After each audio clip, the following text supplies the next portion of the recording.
Hey, it's David here. I'm going to tell you the story of how I came back to college and brought education to the front of my life again.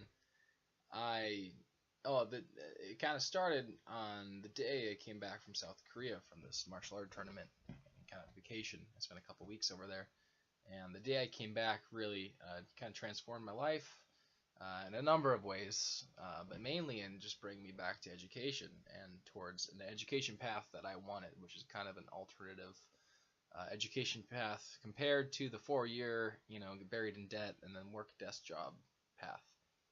I have brothers who have done the 4 year college, and one of them graduated in 3 years from UCLA. I have a brother who decided to do a 2 year skills program or a trade school, and now he works on jet engines and planes, and that's another way of doing it. And there's someone in my life who really influenced me, and he never went to college, and he just opened up a business and was successful and happy doing it that way. And that's what I always lean toward to, is not doing college at all and just making money with my own business. But ever since high school, uh, working and money were more important to me than education. I did go to Cabrillo College, which is a community college in Santa Cruz, and I unfortunately dropped out because I was working 50 hours a week. What happened is, I went, I decided to rent a really cool apartment. Now this apartment was badass. It was a two-bedroom apartment. I had a ping pong table, a pool table, a hot tub, a pool. I had this spot in my backyard for bike jumps, and frisbee golf, disc golf. I had everything. It was the setup, kind of my bachelor pad. And so I worked a lot. I worked 50 hours a week to help pay for that rent. I'd work weekends as much as I could, pick up extra days on weekends, and I was just really running my life down into work, and I wasn't taking care of my other needs in life. And other than martial arts, I'm a professional mountain biker. I surf, I snowboard, I travel. There's other things I love to do other than work, and I found myself just having this question in my life of, what do I want? Do I want time or do I want money? And I think I was slowly understanding that I wanted more free time in my life than I did money, especially for being 20 years old. I'm 22 now. So what really changed my life and changed my what was important, my priorities, was on my way back from South Korea. I was in a plane crash.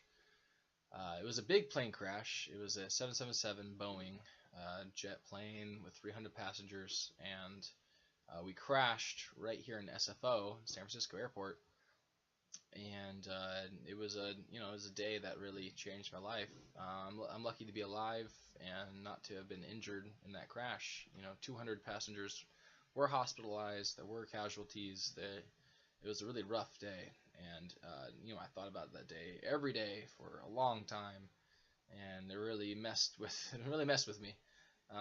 But also, it changed my life for the better because it got my priorities straight, and it got me back to school. It Well, immediately afterwards, I started working less. That's number one. I worked less. I rode my bike again. Again, I'm a professional mountain biker, so that was really important to me. Is having my time on my bike and time on my surfboard.